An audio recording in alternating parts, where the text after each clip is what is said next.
আজকে বানিয়েছিলাম বিদুর জন্য পাবদা মাছের ঝোল। তার জন্য কড়াইয়ে আমি অল্প সরষের তেল গরম করে একটা পাবদা মাছ দিয়ে দিলাম। বিদু যেহেতু একবেলাই ভাত খায় তাই ওকে আমি একটা পাবদা মাছই দিলাম।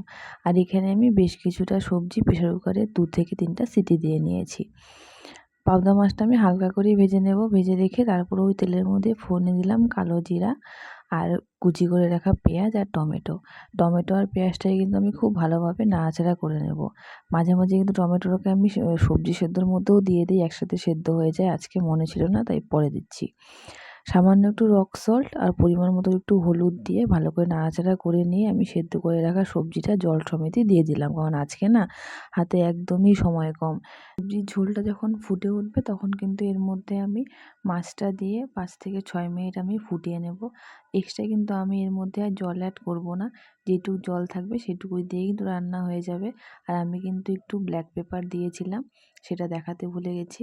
আর বিদুর রান্নাও হয়ে গেছে, এখন বিদুকে আমি খাইয়ে দেবো। আর আজকে বিদুর লাঞ্চে ছিল লাল শাকও।